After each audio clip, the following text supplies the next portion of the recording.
¿Qué onda? Thanks for watching Doing Life with Jenny. If you're new here, I just moved from the US to Mexico to the state of Hidalgo. I apologize for the lighting, it is still very cloudy, and I have one tiny light for my entire room, so it doesn't matter if I turn it on or off, it looks the same. Today I'm telling you all about opening my bank account here in Mexico. But before I tell you all about it, in the comment section, guess how many times I had to go to the bank to make this possible. It kind of reminds me of how many licks does it take to get to the center of a Tootsie Pop? How many trips to the bank does it take to open an account?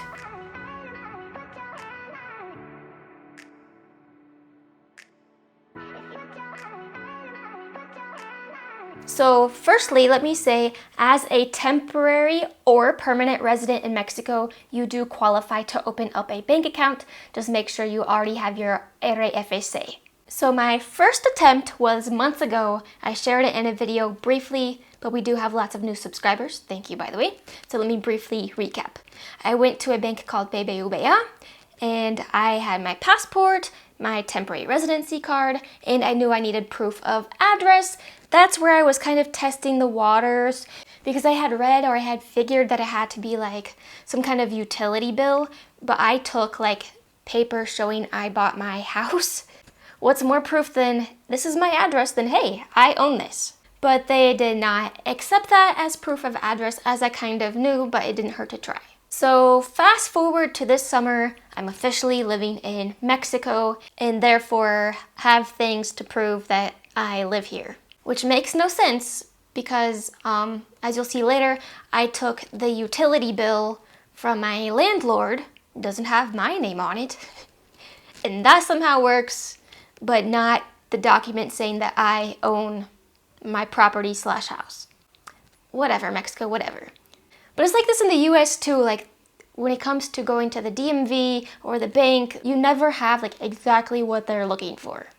By the way, I originally went to LiQWYD because that's what several friends recommended. I will also say the line there is always ridiculously long. Like the past 2 times I walked by, like the whole lobby was full, coming out of the door and around the corner. This was for the ATMs.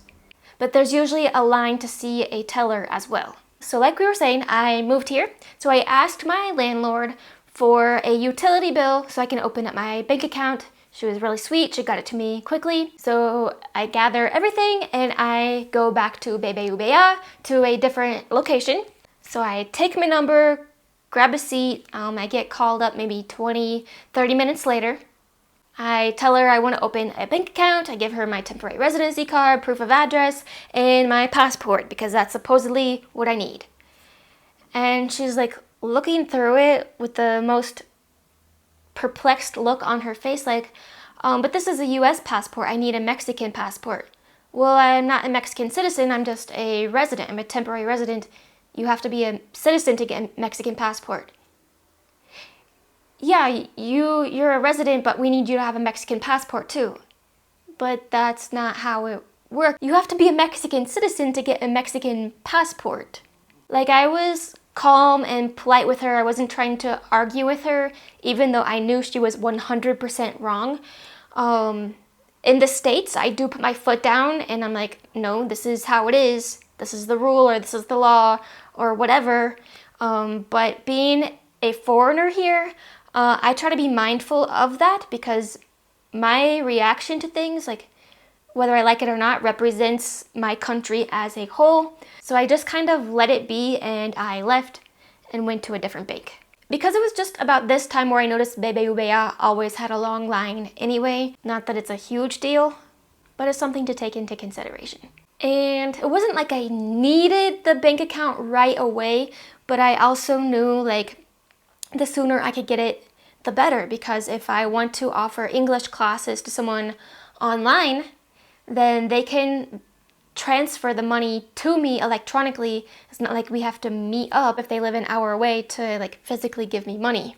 They could do it with my American account, but it cost either them or me a fee. So that was trip number 2. I don't remember if I immediately went to another bank, just randomly chose one there in the city center.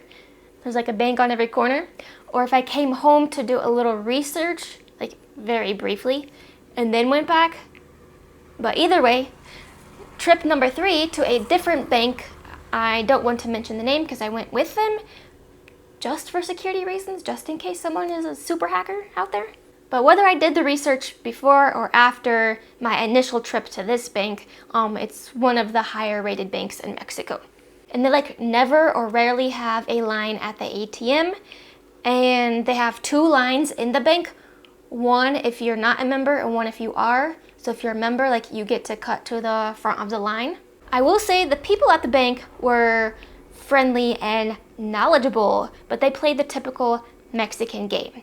I had everything together, okay? I took the water bill, handed them my passport, residency card, yada yada, okay? She takes the water bill, okay? Let me grab a piece of paper.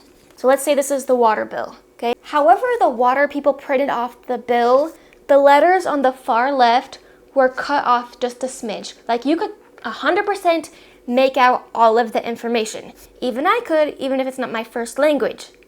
Like it was super, super clear. No, we can't take this because it's cut off here. If it had been missing information or missing an entire letter of each word down the document, okay. But it was 100% legible. So a little frustrated at this point, because again, this was my 3rd time, I left and I asked my landlord if she could get a different copy. About a week later, she was able to get it to me, this time 100% intact. So I returned to the bank. I hand them everything, again, now for the 4th time. They look through it. They look at the water bill. Again, I took the water bill the first time I went to this bank. Oh, do you have a different bill? Well, we can't take the water bill because whatever bill you have to confirm your address needs to have a barcode. Okay, there is one bill in Mexico that has a barcode. The electric bill. The electric company is CFE. Why nobody in the first 3 times said, hey, only the electric bill counts as proof of address because we have to have the barcode from that to scan it? Why nobody said that? Beats me. Because whether or not the first time I took the water bill, the letters were cut off or not, it didn't have any barcode on there. Why didn't they say, well, 1, the letters are cut off a little bit, and 2, there's no barcode? All they said was, the letters are cut off. That's it. Luckily, at this 4th trip, they also asked me for my social security card. Well, I thought they meant Mexico. I thought they meant if I had social security in Mexico. So I said, no, I'm a US citizen. I don't have that yet. But no, they meant my social security card from the US. They have to enter that just so the 2 countries can communicate, make sure I don't have like $1 million sitting here that I'm not being taxed on. So at least they did warn me of that, so I didn't have to make like several other trips. So after this 4th attempt, I was feeling quite frustrated at this point. But what was I going to do about it? I knew I was signing up for this stuff whenever I moved to Mexico. And it's one of many reasons why I don't want your typical job. Because at your typical job, you can't ask to go to the bank every other day because the bank didn't take care of it the first 20 times you went. But anyway, I came home and asked the landlord for the electric bill. My landlord is really on top of things, but she did take a while to get it to me. 1, because the electric bill comes every 2 months here.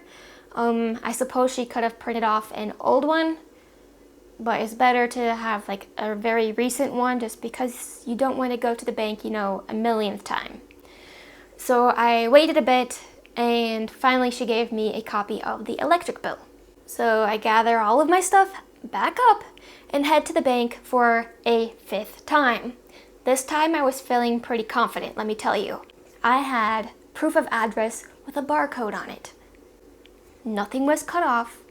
I had all of my IDs, including the social security number that I now knew I needed. So I sat down and I was there at least an hour. I don't remember, it could have been up to 2 hours, but I was there kind of a long time, I thought.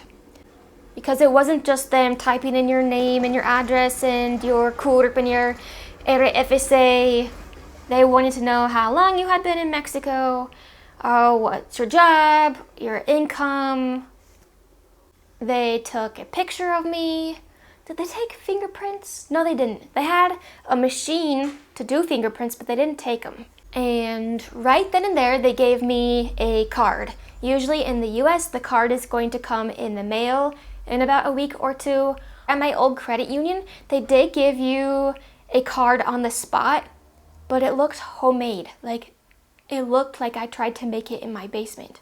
And then lastly, the lady just told me that it would take about 4 days for everything to be processed. And Mexico and the US had to communicate to make sure I was legit or I don't know what, and that they would approve me in about 4 days. So for the particular account I opened, I had to make a minimum deposit of 4,000 pesos, which is a little over $200.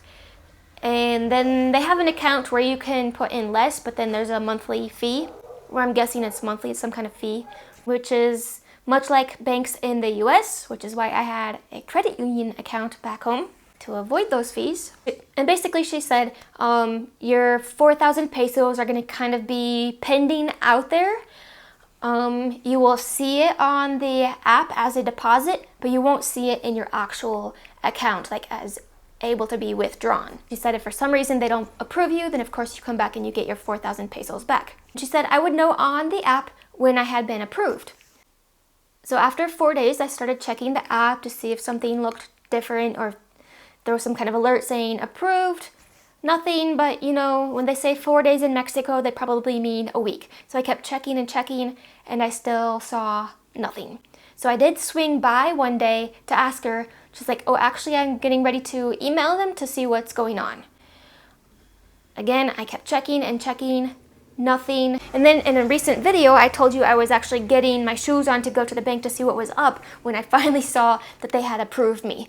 And how I knew that was the 4,000 pesos was there in the actual account, in the savings account, instead of just listed as a deposit. So let's conclude the video by talking about how banks in Mexico are living in the 22nd century compared to the US. One, they've been doing electronic payments for a long time, whereas in the US it's a relatively new thing. I guarantee you, some of you that are watching this still make payments via check. Let me know in the comment section because now I'm interested. I wrote checks for my rent back in the States. So in Mexico, it is super, super easy to send someone money directly from your bank to their bank, where in the US, it's via third party. PayPal, Venmo, Zelle. But let's say my bank is BBVA and my friend has HSBC. I can go to HSBC with my friend's account number and I can just say, hey, deposit 1,000 pesos to this account, please. I can go to the ATM and deposit money to someone else's account. I did learn the other day that you have to go to the bank of the person receiving the money or the ATM of the person receiving the money. Or you can do it on the app too. So if your bank is different than the receiver's bank, go to their brand. That's not the right word. You can go to the ATM. You can go to many stores like OXXO, which is the equivalent of 7-Eleven, and make payments for your utility bills.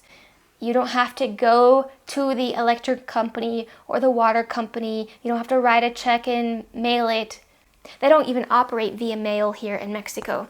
I know you can do these things in the US, but like I was saying, Mexico has been doing this for a while, and it's just easier to do so here. For example, you guys know I love animals, especially dogs, and I received a donation to help some dogs get spayed.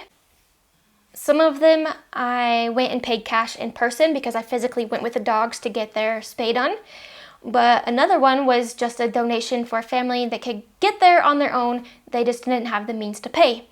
So I went to the vet's bank, which happened to be BBVA, and with her account number, I was able to deposit the money so she could do the spay.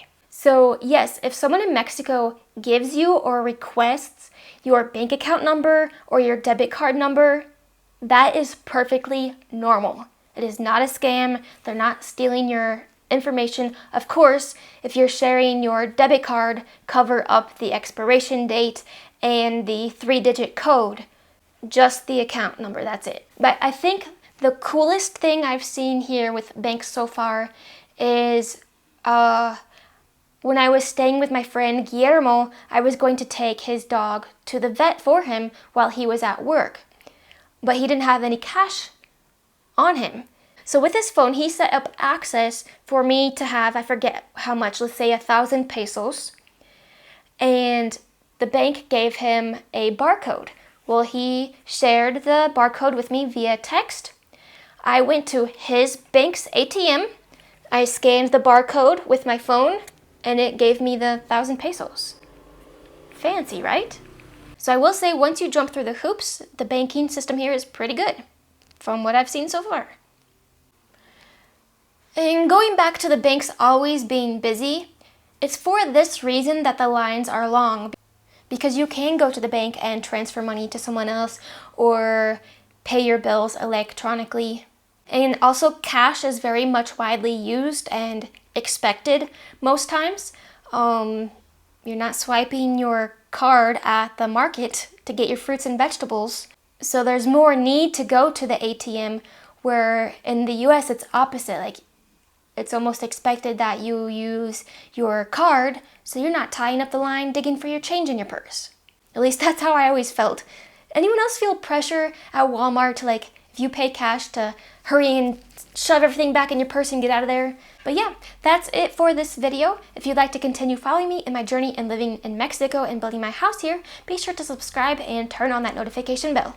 Adios!